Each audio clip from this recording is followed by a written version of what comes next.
Pledge allegiance to the flag of the United States of America, to the republic for which it stands, one nation, under God, indivisible, with liberty and justice for all.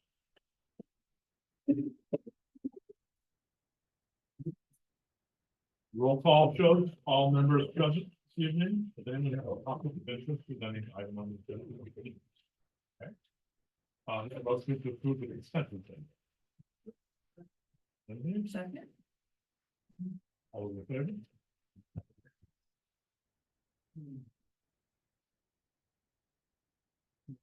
Minutes from our last meeting on September 23rd. Motion to approve those. Second. Discussion items on the agenda.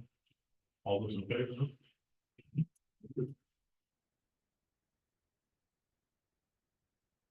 No items from the Board of Assessors this evening. We don't have an open, we don't have a public hearing scheduled this evening, but the open session for members of the public kind of will serve that purpose tonight, because we have an item on the agenda under our new business to discuss the Scottish Regional YMCA. So I'm sure a lot of people would like to speak to that issue. We have 20 minutes set aside for public comment period. We can extend that if people need more time. And we try to keep each individual comment to about 3 minutes, if possible. I'd like to start out the meeting by concentrating on any comments I have on the YMCA. And everyone will have an opportunity to speak to that. And then after we plow that ground, anybody that has a comment on any other issue besides the YMCA, we'll take those comments. So does anyone like to start out with a comment about the line? Don't be bashful.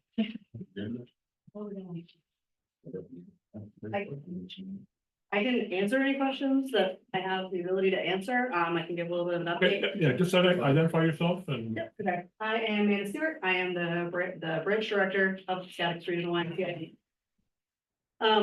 We've had a group of old board members get together and they are working to establish a special acquisition group to reestablish a board and regain control of the endowment and regain control of the building of the Scottish Regional YMCA. We have met with county commissioners and asked them for a $50,000 fund towards helping with some of the pool costs, as that's usually the biggest drain on the organization. We've been looking at the budgets and things are really kind of making sense and coming together. Feeling hopeful and optimistic about the changes that are coming. It's looking like a really positive thing. I think a temporary shutdown is probably going to be inevitable, but I'm feeling like things are going the right direction and we will be able to reopen as a facility. It will not be YMCA again. It will be a community center of some sort. The pool really being kind of a wild card there. And if we can get the funding to get the pool back up and running. I personally am a huge advocate for the pool, so I'm pushing for that. We're the only pool in Scottish County. Behind me are a lot of people that use our pool daily. And I think that's a big concern for us as it is the biggest expense. I've been talking to aquatics directors all over the country for the last week and a half, finding out if we are kind of on the same page as all of them. And the reality of it is that a pool is a big drain on a facility, no matter how you look at it, and fundraising and crowdfunding are huge proponents of paying for those debts. What were we saying? Wagner's. Oh, yeah, so that was a big topic at the meeting that we had yesterday. They're talking about all of the statistics for drowning. Drowning is the #1 cause in children ages 1 to 4, and it's the #3 cause in ages children 5 to 14. So it's a huge thing, especially where we live in this lakes area. We have Sebastica, Wassake, Big Indian, just all right here within a 20-mile radius of us. I put over 700 kids through Learn to Swim program in the 2 years that I've been there. Every swim program that we have has usually between 40 and 60 kids per session. This summer, I partnered up with the Dexter Development Association and we were able to provide free swim lessons to 60 kids at the Dexter Beach this summer through them. It grew their recreation program over there because they came to the summer camp so that they could come to the program. It's been huge. There's no other place for them to learn to do that. Waterville, as you know, and Bangor are both an hour away, no matter how you look at it. So the pool is a big asset to us. Talking to different healthcare workers around the area has been huge. They're pretty devastated about the facility itself. There is Guilford, but we have people that don't want to travel that far. We have elderly population that aren't interested in traveling that far, like they really want to stay local. We're working as much as we can with community fitness in Dover-Foxcroft, and we've worked with Center Hall Commons a little bit to temporarily displace some of our people while we can get our things fixed so that we're not just losing everything and our members aren't losing that fitness. Some have gone to the field house and they're walking more instead of coming to the pool. So we're trying to find creative ways to keep everybody moving while we're in this horrible transition. Well, thank you. That information is very helpful. Yeah, so that's great. We are putting together, we're trying to get control back of our Facebook page as well. But until that time, if you are not on any of our mailing lists, please reach out to the Y, get us your email address, your phone number and name. We're gonna be sending out email blasts with information. Full transparency is really the name of this board that's coming in. The special acquisition board, their plan is to get everything back up and running because they understand how this works and they're gonna step down as an advisory committee. And then they would create a new governance board with people that are actual members of the Y, people that are using the facility on the daily. So we're also looking for people that are interested in being board members. If you're interested in being a board member, just come see me. I'm at the Y most days. And I did set up an email address just for myself right now because Old Town has shut down all of my access to our contacts, our finances, and my work email, as well as everybody else that works there. So to reach me personally, it's Manda, so Manda. Stewart, STEWART 48@gmail.com. So you can reach out to me. I can add you to any mailing lists and keep you updated. Questions for Amanda? Yeah, thank you so much for being here and for your commitment to this facility and the importance for our community. Can you speak a little bit to the timeline of this separation process? And the establishment of a new organization? Do you have a sense of that? So it's very much up in the air right now. A lot of it unfortunately is in the Old Town Board of Directors' hands at the moment. I know that we've had a couple representatives from our old board go and meet with a couple people on their board. They met the president and the vice president of their board. Everybody kind of seems like they're on the right page, but they have to take it to their board. And so we're really kind of waiting for them to do that and to see if they're being honest and truthful in their conversations with us. So I don't really know. From what I've been told, we're really looking at probably a 2 to 3 week shutdown if everything goes as well as it can, and that's going to be to reestablish insurances and licenses to establish a nonprofit 501c3 naming the organization. We are working with Ben Cabot. He has set up an escrow account for us because we have a lot of people that are wanting to donate and wanting to help, but we have no place for them to do that. So Mr. Cabot has set aside an escrow account with his firm. I'm just waiting for contact information. Just got that email actually as I sat down here that that's been confirmed. So I don't know how yet, but we will have a place for people to make donations and to start helping as we move forward. Good, thank you. You're welcome. Other comments on the YMCA? I guess one more question. Yeah. Excuse me, I'm sorry. I guess I was just thinking, what do you need from us? Or what more could we do? So as the town or as the community, both, as the town, I think really financial funding. I know that we get help from you every month anyway. We're getting $35,000 a year from you right now, which is huge. But anything that we can get really to kind of go towards that pool and offset that deficit that is almost a given. We have some really awesome fundraising ideas that will hopefully be able to be implemented very quickly. We have a lot of community support and a lot of people rallying right now. The biggest things, honestly, that I'm looking for from people right now, if they can do monetary donations, now that we have an ability to do that, getting that kind of nest egg, because we're gonna have some operating expenses right up front, moving in, getting our staff reestablished under whatever the new organization is. And then other than that, just contact information. So we're planning to have a public meeting as soon as we know something and kind of putting it out there to the public with like clipboards, like, hey, if you have a special set of skills or anything that you can volunteer, whether it's money, time, you're a carpenter, you're a plumber, you're an electrician, anything that people are willing to give and donate, so people can kind of sign up on that. So really just getting us contact information so that when we are ready to reach out and ask specifically for what we are needing, we can do that because we don't really have all those answers right now. Yeah, during our, we have the agenda item here on the YMCA. At that point, I think we need to discuss are we in favor of just transferring the money that we already have appropriated for the YMCA from the old YMCA organization to this new organization that's going to emerge? As you mentioned, we pay the YMCA on a monthly basis, so Yes. we've only paid 3 months, is that? Right. Yeah. So we have 9 months worth of funding that it would be very easy for us to nod our head and say, yes, that's a demonstrable level of support that we can transfer to you folks, and that comes up to be about $24,000 that we have left. So that would be very easy for us to do. Personally, would support that, James. So question, so who owns the building? So the building, the mortgage and the deed are both in the name of the Piscataquis Regional YMCA. The Piscataquis Regional YMCA was acquired by the Old Town Orno YMCA, so they control the name right now. I don't know how many of you were on the Zoom meeting we had last Monday. And their plan was to take the endowment money that was not restricted, pay off the mortgage, and then sell the building for profit. So that was the first step that the board has really kind of pushed for, like halting that, like getting control of that endowment back. Because that's not what the endowment was set up for, by the people who passed away, trying to make sure that this never happened in this community. All right, and go back to the public folks, comments. Just one question. and then Good I'll- enough. Um, what was the response from the county commissioners? So it wasn't positive or negative this morning. We asked for $50,000. They said, do you think that's something we can do? They said that they are operating on a really tight budget right now, but they were gonna work on it and see what they could find for us now. They have a budget meeting in the first week of November, I believe, or maybe it's the third week of November. It's already out in the Piscataquis Observer. That helps. So that is there. So they are looking to add that into the budget. They were in favor of it. They were favorable as long as the money was there in the budget. They said it's tight, so they would have to look. Other comments from the public regarding the Piscataquis Regional YMCA? Yes. Hey, Amanda, so how much does it cost per month? Do you have a feel for how much it costs to run the pool? Keep it heated and stuff? It's hard to break it down. The pool is heated off of our boiler.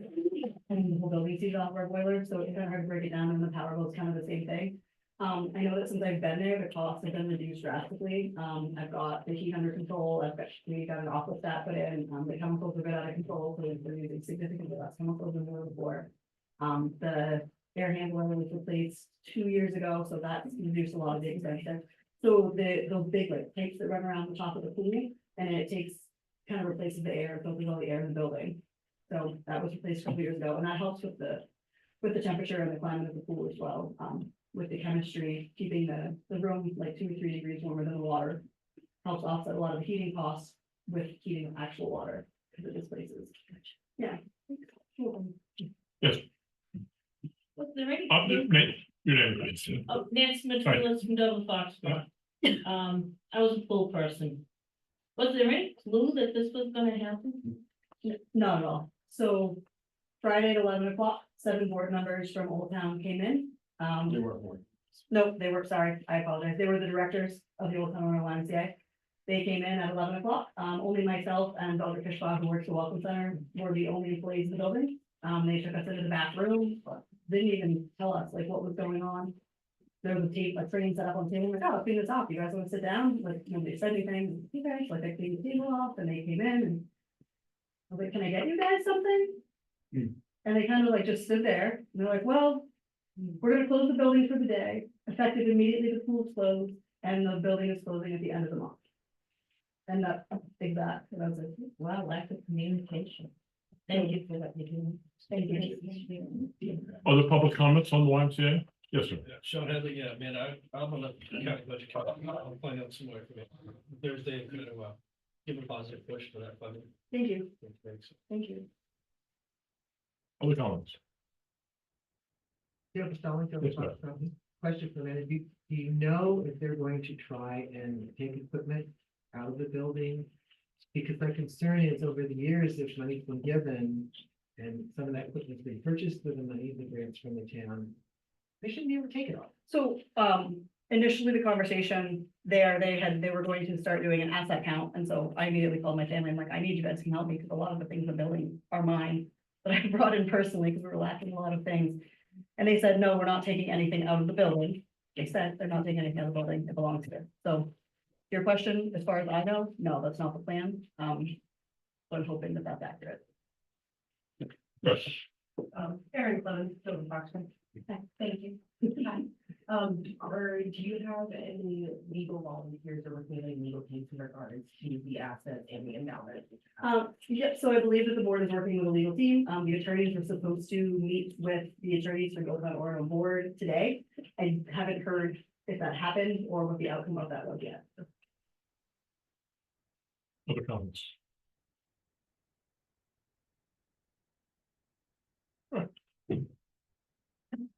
All right, any other comments on any non-YMCA issues? So I'd like to address the Would you demo identify work- yourself, please, sir? Yeah, Charles Piazza, Okay, the demo work on Grange Street and that. Blank, it's a blank canvas. And I know the town is considering selling the property. So that someone could build a house. well, we don't, the town does not own the property. Okay, So the bank that owns the property, I believe, would try to sell the real estate and now that the building. so then, so what I'm saying is. Is there a way that this town could purchase the property and? In light of how many children live on Grange Street? How far they have to go to cross to get to the park at Kiwanis, they have to cross West Main Street. You know, that'd be a perfect place for a little skating pond. Especially since there's like a nice little recess right there. And I'd like the board to consider buying that property for an enrichment. At the Kiwanis field, there's a plaque there that says, you know, life is better with a garden, and people feel closer to God when there's a garden nearby. And I think they might feel closer to God when there's a skating rink nearby too. And so I just want the town to consider that because we only have so much space inside the city limits. There's a lot of space outside of Dover, but here's an opportunity for 9 kids on Grange Street alone and all the grandchildren that come and visit that street. They could have a little respite, a little garden park, a little garden or play area. Maybe not with equipment, but it could have like some of those boulders that are all right there. They can make a nice perimeter and a little playground right there. Little community park. We do have 2 skating rinks in town. I'm aware of that. Other comments?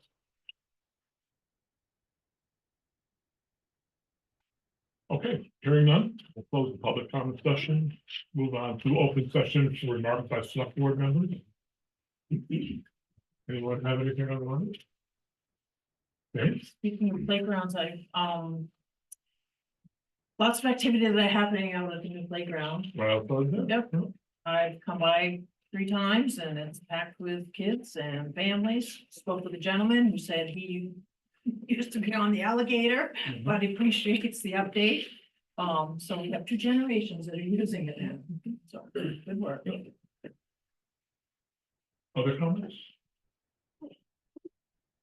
All right, It's not on the town manager's report, but at some stage, will we get an update on the broadband or what's the other term for it? You know, the computer lines are running. When will the town be informed of where we are, how's it going, what are the next steps, and what are we gonna? The short answer I could give you right now is they expect to be wrapped up with all of the extensions before the end of the year. And you don't have to wait till they're all done in order to get service. So if they've served your road and spliced in and done the drop, then you could call and get hooked up. So as you see them complete different sections of this upgrade, you could call Consolidate and ask if you're available to be served, and you could subscribe along the way, but they are expecting to be done before the end of the calendar year. And just any word on how they went, how the job went, how the. I don't really have a report from them, other than I see them out there running the lines, Yeah. and they seem to be pretty well on schedule. And but I can check in and get some more info for our next meeting in a couple of weeks.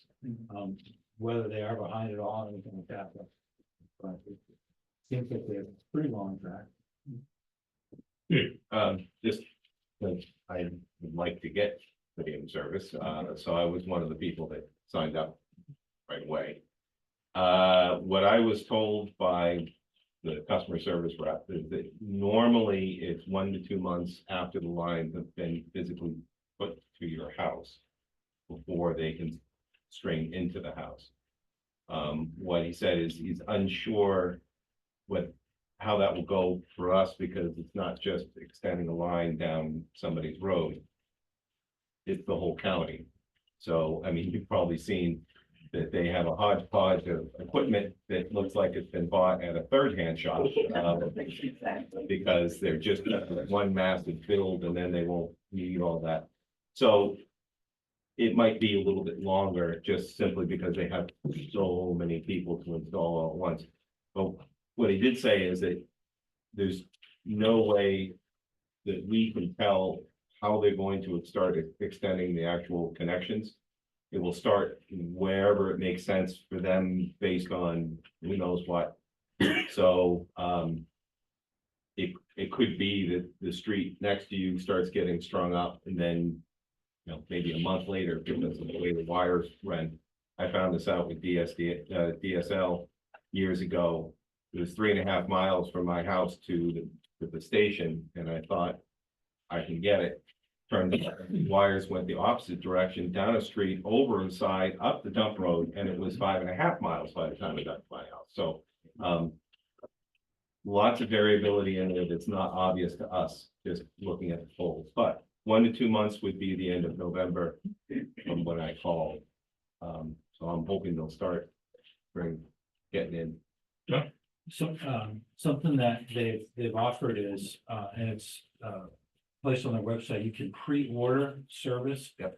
And if you put a pre-order in, and then they know that you're gonna subscribe, they can come out and do your drop. They can go from the street to your house, even though they're not connected all the way, because they might go down the street but not be spliced in with the next street. So if somebody wants to expedite to some extent getting service, you could go in and look for the opportunity to pre-order, and then you may get the drop much sooner than waiting for the very end where they're backlogged with having to go and do the drops. It's just a suggestion. Other comments from the board members? No? Well, it's that time of the year where trees start coming down in limbs, so I remind the community to please go out and check your property so that we don't end up with giant trees causing problems. And if it's something near a power line, maybe not cut it yourself. Call someone so you don't, electrocute yourself. That wouldn't be good. But we did approve, and there was a free firewood program, correct? I would hope that people that are cutting volunteer to donate to that, or try to get that stockpile going, because they'll probably need it this winter. Secondly, I've seen online, I saw the police department post about political signs being removed from private property and public property. Should go without saying, but just because you don't like someone who's running for office, you should not be breaking the law. So I hope that the police department is following up on the things that are happening, which I know they are. But as a reminder, this is a small community, and I would rather that we act like adults and professionals and have good conversations and still walk away friends than teach a younger generation that just because you don't like something, you could break the law. Okay, that's my little 2-piece sense on it. But if you have any questions, you witness it, get a hold of the police department, let them do their job. Other comments? I'd just like to make one point about the Dover-Foxcroft native who will be honored during an event on Friday afternoon in Bangor. Who used to be the principal of this school, will be the next president of Hudson College, which is quite a thing for the town. And I will be joined at that ceremony by Laura Chance, who also from Dover-Foxcroft, about the same age, who's just retiring as the president of Thomas College. So for a little town in the middle of the Maine woods, to have 2 women who both are college presidents at the same time is pretty extraordinary. So I know both of those ladies very well. I'll be going down there Friday myself to see them in the office, the audience at the Gracie Theater to watch that. So it's pretty cool. All right, that's it for comments from the board. Let's move on. All right, committee reports. We do have the administrative committee met, and we have 2 items from that meeting that are on this agenda. The DM committee met and you did go through with the Klein Schmidt contract, is that correct? So that study is underway. And the protection committee met again, but Yep, anything on that? actually, we just did a general check-in of both staffing and equipment. Started an initial discussion about the PD pay scale. Mhm. Also talked in general, the overall security here in the office. And, I encourage folks to keep track of hours with dangerous buildings, both the code enforcement as well as PD. There's a lot of resources being spent on dangerous buildings, and you need to recoup that, in my opinion. Thanks. All right, any unfinished business anyone wants to bring back up? All right, let's dive into the new business then. The first item, item A is Piscataquis Regional YMCA. We've got some good information this evening. I need a sense from the board. Are you in favor generally of repositioning the funding that we have appropriated for the YMCA and shifting that over to the new entity that we hope to help them continue? What is that? Do we have a breakdown of where that money goes? Jack has. Well, the appropriation that we've had over the years is basically general support. It's not restricted to a particular activity, and it's not, a particular program, or it's not even restricted to, support of the pool. So it's just general support. And so, that amount has been $35,000 for the last several years. We pay it out monthly, so obviously we have the majority of that still to allocate. And I would just say going forward, board could continue to allow that money to be unrestricted, to be used by the new entity, or it could be dedicated to, let's say, the pool. That was suggested that the focus is to make sure that the pool can be funded. But I think that that's really up to board how we want to, to present that, availability going forward. I think we'd like to hear from the new operating entity and whatever they feel is the biggest need that they can use our money for. I'd be in favor. I think that would help that. I guess. Just from memory from budget advisory, the money was kind of mostly swimming lessons, lifeguards, but also the summer rec program that Tim Smith runs, right? Isn't that part of? It's not. I thought that was tied with the Y and the summer sports program. It's a separate appropriation. So there's the $35,000 support of the Y. Right. There's a separate allocation, $24,000 in support of Foxcroft Youth Sports. Yeah. Which is a narrower range of sports. It's competitive youth sports, generally third grade to sixth grade. Yeah. And so that's really operated by Foxcroft Academy, and they, for the most part, donate their facilities to be used for rec, and but all the expenses are taken care of through that. So those are just two separate allocations. Yeah. Did you have a follow-up question, James? I have a different topic on this. Okay. So you. Oh, well, I think over the years on the rec committee and thinking about our funding towards the Y, as well as Foxcroft Youth Sports, we've acknowledged we don't have a rec department. So we rely on these community partners to provide all this recreation programming. And I think a lot of times our size are probably spending more. If they have a recreation director and they're running programs. So just to keep that in the back of our mind, that, if we had a recreation director, we'd be paying $75,000 or something. So let's just keep that, as we walk through this with our community partner. You're saying that we don't necessarily have to be restricted just to the same 35,000 we've already, just always give it to the Y, as long as they make a cogent argument that perhaps they could choose one of them. Yeah, we've really, we're very fortunate in Dover-Foxcroft to have Foxcroft Academy, to have the Y, and not needed to run our own recreation program. And so I haven't put that out there, and I wrote myself a little note. Look at what Dexter spends on their recreation party. Just, for some guidance. Again, I was participant in the Zoom and, to kind of learn from what information we did not get.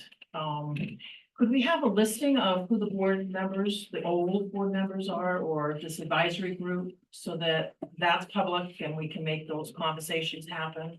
Yeah, so right now that's still being worked on, being built. Jason Brochu is kind of heading that up and collecting the old board members that he worked with. He was the president of the board about 10 years ago. I know that he's working with Joe Caruso a bit, and Dan Stanky's been part of it, but there's Dr. Sweat was one of the members, so. He's way better at this than I. Donna Hathaway. But my point is that people are having conversations, and Yes. I know with the why, they not posted, no contact information, I recognize no names. Which didn't make one feel very good that you were being represented by them. My second one is a suggestion maybe for the rec department, in that, because we do have the ice arena as well as the field house and now this new community center, I think there needs to be a broader conversation of how are we doing? Are we coordinating with those entities as a small town and or, Piscataquis region? Because we don't want these other facilities to be quote unquote closed down.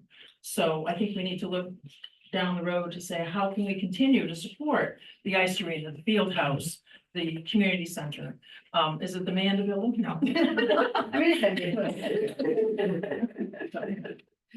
I support the transfer if that's what you need to. I think, yes, sure.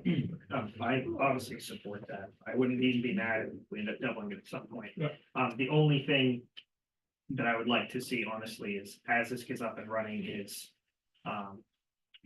a good comprehensive plan on identifying the inefficiencies, the things that are costing you, and how we can get those to a point where they are not a problem anymore. Because obviously there's, you see advertised all the time, though, that efficiency this and save money that, and I'm sure a lot of it's just a bunch of crap. But I'd like to think that we can get a plan in place, we work forward, supporting you however we can, so that anything that is taking so much money, we start cutting that down, so that that money goes more into the program impact versus.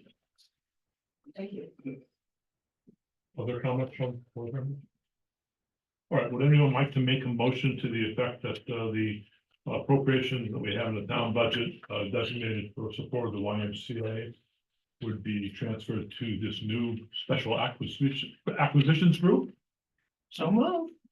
All right, Jane moves and Joel seconds, and we would expect to see them here to give us a little bit more information, but but the money's already there. It's very easy for us to just shift it from one entity to the other. A number of people have approached us and said, well, is the town want to buy the YMCA and operate it?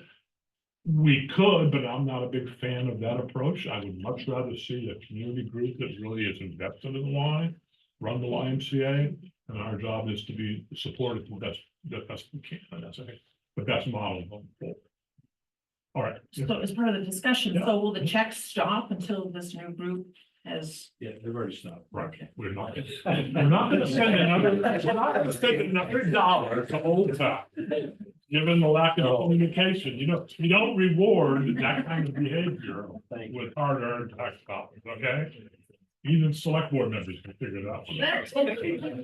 All right, so we have a motion to transfer that support to the new entity. And we'd like to hear from them when that time is right to do so. We'll move that funds to the side.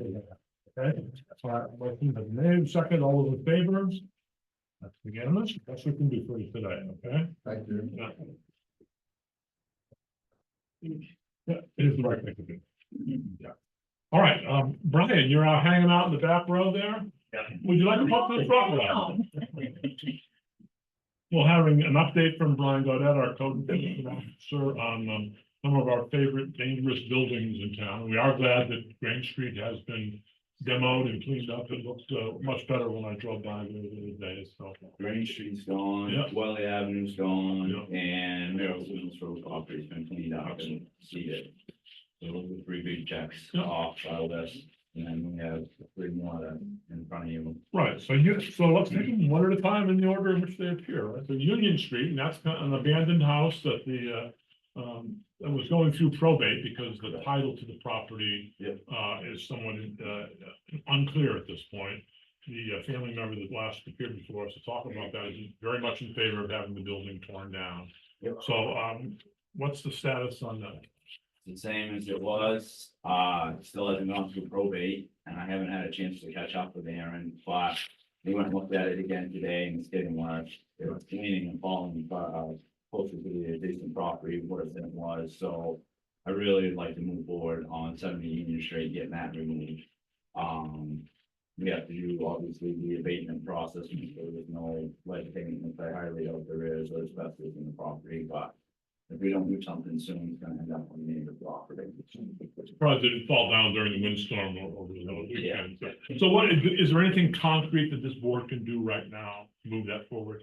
I guess we'd have to start the green light, to give Jack the okay to start the abatement process and put the RFPs out for bids, or however we wanna move forward with removing it. Well, since we have 2 that seem to somewhat, the next one, Pleasant Street is also in the same. Same thing, right? porch is starting to come down, that's deteriorating. I assume there probably is asbestos and lead paint with that one, so we definitely would have to have a. That is a bank-owned property. Earlier this year, they did clean up the yard and They went did. in and cleaned out the building. They cleaned it, they actually hired a contractor out of Westbrook that was supposed to come demolish it, clean the yard, and last minute they pulled out of it. Mhm. So they stuck us back with it, I guess. Well, all right, that's the thing, we can do, if we're gonna go forward demo on both of those, I mean, people that just did Green Street, I thought they did a real quick job and looked like they did a good job, so it's that would be a good process. The other one on 107 Grove Street is not a dangerous building, but basically they need to clean up the property. That is correct, and they haven't done anything No, since but- day one. Yeah. The property owner came in and talked to me in Redmond briefly. But since then, they haven't done anything, so I would like board's permission to have our attorney set the court date. The last property we dealt with in town, once the court date came out and they were served by the county sheriffs, the property got cleaned up. So that kind of got their attention. So I guess we have to take the next step with them, and if they don't pick it up, we'll end up in court with them and find the judge to get it cleaned up. So.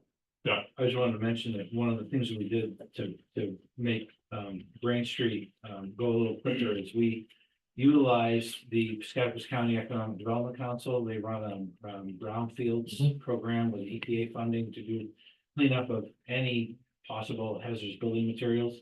So when you have a building torn down, you can put in the bid, you know, the contractor has to do an assessment, has to take care of any possible hazardous building materials. But it's an unknown, so the bids are likely going to be a lot higher.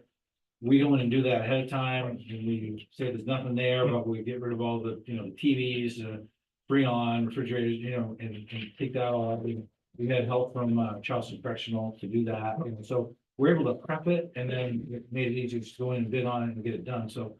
I'd like to do the same thing with the next 2, is to put it through that process. Get whatever questions answered, so that we're just dealing with a demolition contract, you know, straightforward. Get the best price we can, they can just come in and hopefully do it, you know, almost as fast as they're able to do this one. You know, but, you know, it won't drag out. So I think maybe 2 different motions are needed. One would combine 70 Union Street, 130 Pleasant Street, and just give the town manager authority to move forward with We take them both as Yeah. as a pair. right, as the demolition. If we can put out 2 buildings, I think it'll track the contractor more easily. And then the other motion for 107 Grove Street would be to begin court proceedings against that, so. Who wants to make a motion then for 70 Union and 130 plus? I make a motion that we authorize the town manager to start the process of building demo or removal, 70 Union Street and 130 Pleasant Street. Second by Joel, thank you. Any discussion? All those in favor? Yeah, I mean, the longer you sit here, the lower your tolerance level is for letting these properties just sit there and fester, and I don't want to live in a neighborhood where I have to look at something like that, so. Then the other one is 107 Grove Tree, and this one would be a motion to begin court proceedings against the owner of that home. Hopefully get your attention. I move that we authorize Jack to proceed with legal action on 107 Grove Street. Thank you. Second, by Emery. Any discussion on that? All those in favor? Thank you. 7-0. Good. And while you're here, the next item is also yours, Lori McKenzie Foundation Grant Award from the Fire Department. We're gonna get some new turnout here.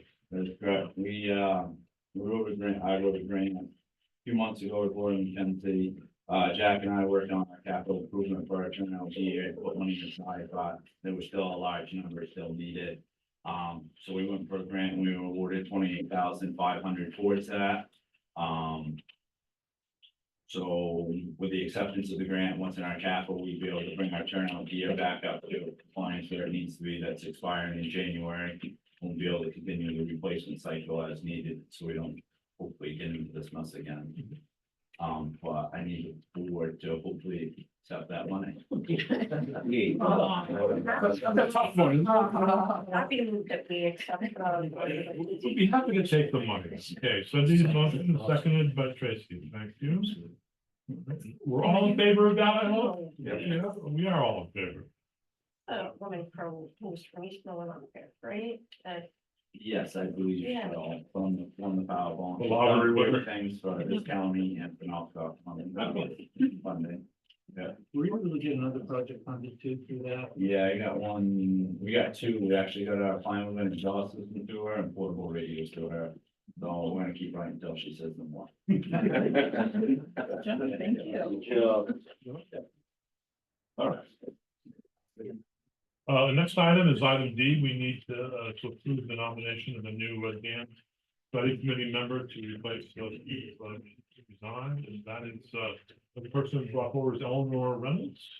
So what the administrative committee did was go back to the applications we had for people who had indicated an interest in serving on the dam committee. And, you know, we lost a person who was a forever resident to Dover-Foxcroft, and as we were considering who to suggest from that pool of applicants, we're mostly interested in balance and perspective, and so Eleanor seems like she would fit the bill, and it's remained very interested once we contacted her, attended a meeting, and so now we need to just.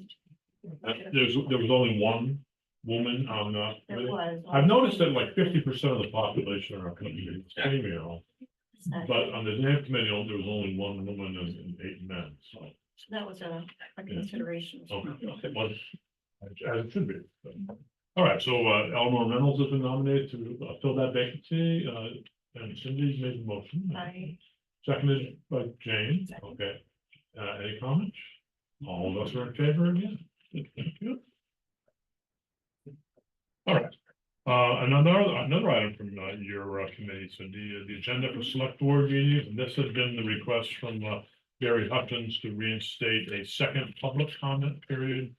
I guess we used to have before the days of the COVID pandemic. And so we talked about it for a while, and we thought that we should reinstate that practice with these guidelines, that people would be welcome to make a comment at the end of the meeting, as long as it's related to something discussed on the agenda. So it's not an opportunity to bring up another topic or, you know, kind of rehash something that was said earlier, but it's, I'm sure it's true for people who sat through a meeting and they think, oh, what about this idea? What about this person who might have some information to share? So an opportunity to comment about the agenda, and that we use the same time limits. we need to be 20 minutes long. I think we were anticipating that as long as people knew it was an opportunity to just kind of comment on something they heard during the evening that wouldn't extend that. Yeah. If it becomes a time management issue, we have to. Well, we have a second comment period for the select board and office not used at all, so, I think there comes a certain point in the meeting where we just wanna go home. All right, so it has been, suggested that we add a second public comment, portion to the meeting at the end, Jenny, you wanna make that motion then? I'll move that we Okay. reinstate that with the guidelines I suggested. Is there a second to that? I'll second. Okay, any discussion? All those in favor? All right. We will do so. All right, then we have sidewalk bids that have come in, and open the, and then we got bids, two bids, right? So the one that we suggested that we take is the low bid, which is quite a bit lower than the one that's from Hopkins Paving. The bid price is $107,350. The other bid was almost 177, so quite a bit lower. And can you sketch out for us which sidewalks would be repaired? So that would be upgrading the sidewalk on Pleasant Street from the fire station up the hill to the new section. That we did a few years ago. And ironically, it was Hopkins Paving that had that other section of rebuilding, basically reflecting the road and sidewalk on the other side of Pleasant Street. And they did a really good job. They were very timely. And ideally, what we would do is we would bid going forward, we bid the paving and the sidewalks together. And we put the spec out in January and we get it back in February. It was very early March because we want to be on the calendars first with the paving contractors so that they could get in, first and get out, early in the season. And mostly because you want roads paved, early in the season. You don't want to pave roads in October if we can avoid it. Sidewalks, however, you can do sidewalk work this time of year. So I'm not, hesitant to, let them go in and do the sidewalk work this time of year, but normally it would all be done together. And so we didn't have the budget developed to the point where we knew that this was going to be available to us. So we had to just separate the two things, but I do think that we're in an opportunity now to get, some good work done before the season comes to a final end, and we have experience in outcomes. Okay, so hopefully get that done before the snow flies. Any questions for Jacqueline on the bid? So is it just Pleasant Street? Yeah. But it's new curbing, new sidewalk, and they're adjusting the basins, so make sure that when they reestablish everything, water still runs into the basements, it doesn't run by. So it's gonna look like basically brand new sidewalk. So does it end at Frank Murch's? Well, Frank Murch's. or Evan's house. Yeah, to High Street, fire station to High Street. I mean, there's that big dip in the winter. Yes. This is part of the sidewalk plan, the beginning of it. No, we've got, the closer you look at sidewalks, the worse they look. So, and it is expensive too, so. All right, so we've got need a motion on that, then. Move to accept the bid. Okay. with Hopkins Paving. Okay. Second. All those in favor? All right, good. Get Pleasant Street finished. All right, looking ahead to meeting schedule for November and December, both months are impacted by holidays. Traditionally, we have tried to avoid Veterans Day, Thanksgiving, and Christmas, which is a good idea. So propose that we have a meeting on Monday, November 18th, which is the third Monday, and then one meeting in December on Monday, December 16th, which is also the third Monday. What's on that? We do have a second meeting this month. And this is, sorry, this is common every Yes. year, we generally do. Yeah, I mean, if we had two meetings on, in November, for instance, the first would conflict with Veterans Day, and the second one would be the week of Thanksgiving, and so, yeah, both are inconvenient. Sometimes it does make it a longer meeting, but the trade-off is usually. Consolidate the pain into one meeting sometimes is better than having two. Okay, so we have a motion to go forward with that schedule? Okay, Tracy's made a motion, Cindy's seconded. All those in favor? Thank you.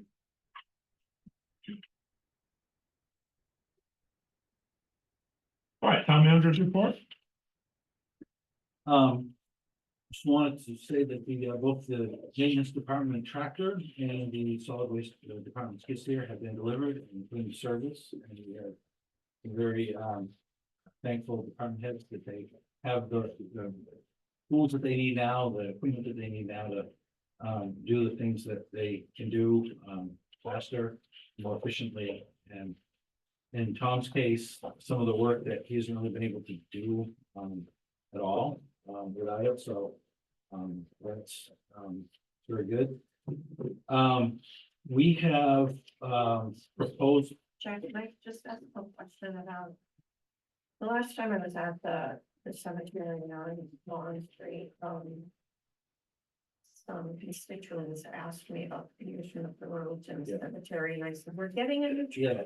yeah, To fix those roads that have really suffered in the heavy rains we've had. Yes. So it's- that's, Is that part of what he's able to do? yes, that is something that he needs to try to do and is. Gonna be getting those taken care of and there, I think there's some spots where we can put reclaim material, so there's gonna wash away easy. But yeah, that's a big part of Tom's list as well. Okay. We received a grant, probably one cycle ago through the SED program for upgrades to the wastewater treatment plant. To help us handle sludge more efficiently. We have a lagoon system where sludge settles and then you have to excavate the sludge out. We have reed bed drying beds, but it's a cumbersome, labor intensive process. And we got a grant to, SEDS grant to make upgrades to the wastewater treatment plant to make it more efficient to get the sludge out, and then it actually improves the efficiency of the treatment. And so we have the request for qualified consultant out, and we expect responses to that, and hopefully a recommendation at our next meeting on who we work with on that project. That will be much needed improvement when we get going on that. The Villages project with Maine DOT is nearing the completion of the conceptual stage. So if you remember the big meeting we had in this room, we had tables, we had maps out of all the downtown area. And then all the traffic and mobility improvements that people could envision, and ideas and suggestions put on sticky notes. Where we could have, new sidewalks where we don't have any, or we could have better crosswalks, or, different things. All those ideas were incorporated into the consultant's plans, and that's nearing completion. And then it looks like they will be here at our next meeting to kind of go over what that looks like. And then there'll be a second public meeting where that there could be more time spent, with what exactly that means. But then where it goes from there is it goes into a design phase where they get more specific on what the engineering looks like, what the overall project cost would be, and then the MDOT will seek a large amount of funding, which would be 90% federal funding, to try to actually make this possible. There'd be a 10% share. It would be a combination of whatever the state could provide and then what we could provide. So it would be a very large project, and that would be something that we'll be looking at in 2025. But we're getting near the end of the concept stage, where we know what will be proposed and what will be designed to go into that. So there's a lot of federal funding out there for these type of improvements, and the DOT is really interested in seeing funds come to communities like ours, and more rural parts of the state. And so they are very interested in, seeing us through the process and putting in a competitive application, on our behalf, so. We'll hear a lot more about it at the next meeting, and then there'll be another public meeting, as follow-up for that. Yeah. The villages, does that include or exclude the intersection downtown? Is this part of that project or Route 7 and 15? Well, they're different. Separate? They're different projects. So the intersection downtown will be improved next summer. So it'll be widened and it'll be more turn friendly for the larger vehicles. But then this would come on top of that a couple of years, a few years later, a couple of years later, where there'd be more detailed sidewalk improvements, amenities, and different things. So it'd probably be sort of phase 2 of the intersection. The intersection that was gonna happen, probably separate next year. We have we've talked a little bit about this as part of our involvement with the Maine Resilience Partnership and the warming and cooling grant that we did a year or so ago. Part of that was to have a communication system where we could push notifications out in really any emergency scenario. Where people can subscribe to a service where if you want to get a text, if there's road closures, washouts, severe weather that we're alerting to, or any public safety item that we want to notify the public, you could sign up through the Everbridge platform. It's versatile, so you could sign up for text, you can sign up for email, just put in multiple emails, you can put in a landline and get a robo voice, leave you a message. I think it would go to a landline cell phone.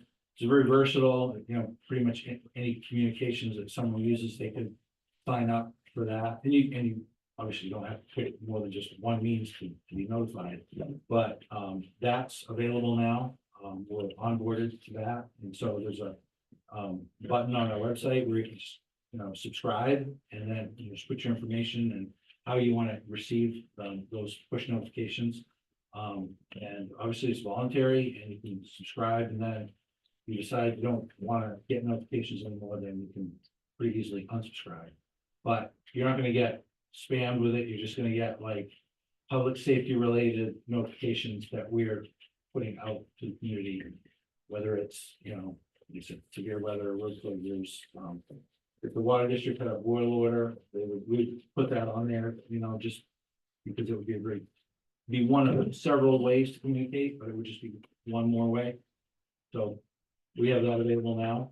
And I know that Alcina has been busy on the grant writing front, but one that she just submitted was the application for EV charging stations that we can install if we're successful at Monument Square. And what we've done is we've looked at the kind of the future development of how that would end up, and we would be able to incorporate the location so it would be consistent and have charging stations pretty much fully funded through the grant because of the availability now. And so I think it'll be a few weeks before we hear, but I think we'll hear in November. Yeah, So roughly. Give or take, yeah. we should hear pretty soon on that. And last but not least, I want to announce that I've made the board aware that I plan to step down as town manager as of January 5th in the coming year. I have some other career goals that I want to pursue and some other challenges I'm going to take on in 2025. So I just want to say publicly thank you for the opportunity to serve the community over the past 20 years. Thank you for all the support that the board has given me over the years, and support from staff and from the community as a whole. All the projects that we've worked on wouldn't be possible without support from the community as a whole. And what I want to do is give this extended notice period so that there's some extra time to make sure that all the projects we have going on now can transition smoothly, and I have no doubt that they will. And again, just I want to say thank you for this opportunity. I've certainly appreciated the opportunity and the ability to spend the majority of my career here in Dover-Foxcroft, which I'm not sure was my original intent, 20 years ago, 2004, to make it a 20-year timeline, but I've enjoyed every minute of it, and it's been very rewarding for me to do that, both personally and professionally. So thank you for having that opportunity.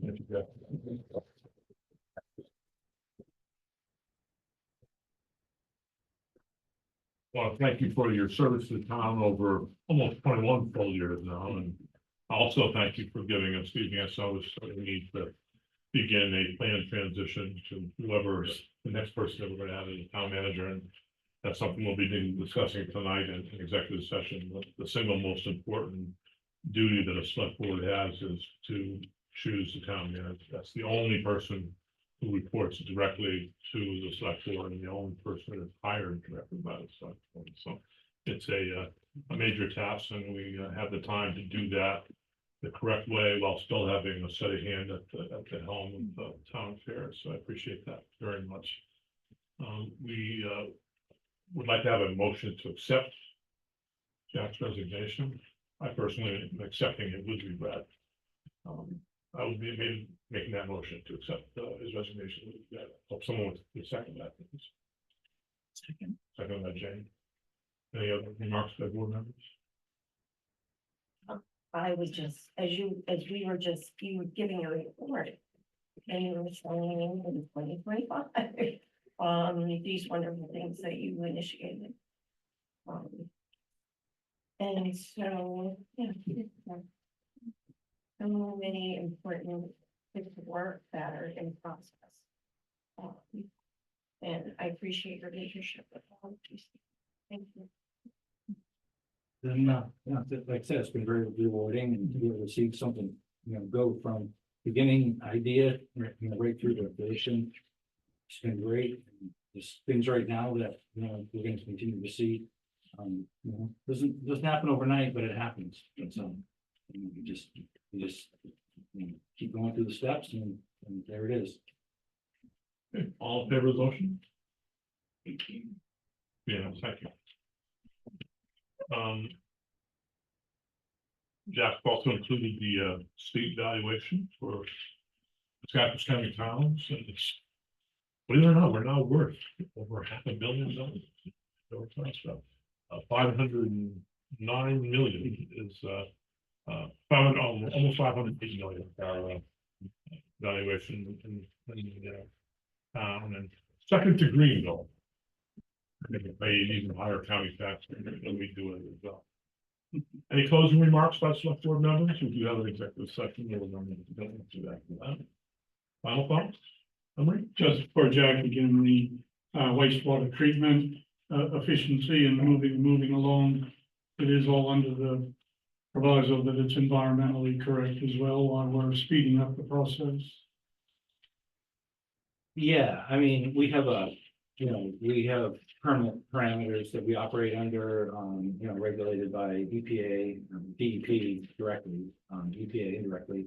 But yeah, we're the type of plant where it's really not an efficient sludge removal process. It's not, we don't have our own like automated dewatering where some plants do, some newer plants. It's really kind of old school where it just settles in the lagoon. You have to manually excavate it out, and you have to maintain the process while you're doing it. And you don't do it constantly. You go years without doing it. And as time goes on, the efficiency of getting oxygen so that it treats. Bill's the guy to explain all this technology to you, but it's necessary because it's not really. It's costly for us to take the time and dedicate the personnel to be doing it, sort of on one shot, and then trying to manage the the operations of the plant, where if we could do it a little on an ongoing basis, a little bit more automated, so we're doing a little bit every year, it's going to improve the treatment, it's going to reduce the electricity and the cost of it, and save on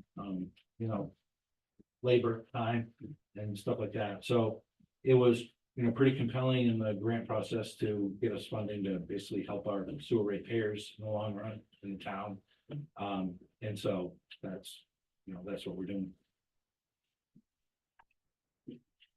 Anything else? Okay, we need a motion to go into executive session. Meet with our attorney to discuss the rights and duties of municipal officers.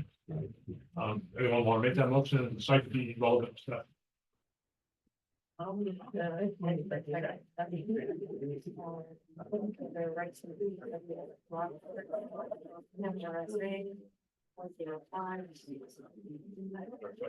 Second.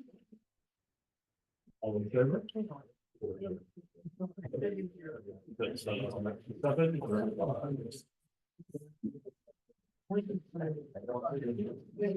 Seeing it as the John Powell on the Yes. Zoom conference.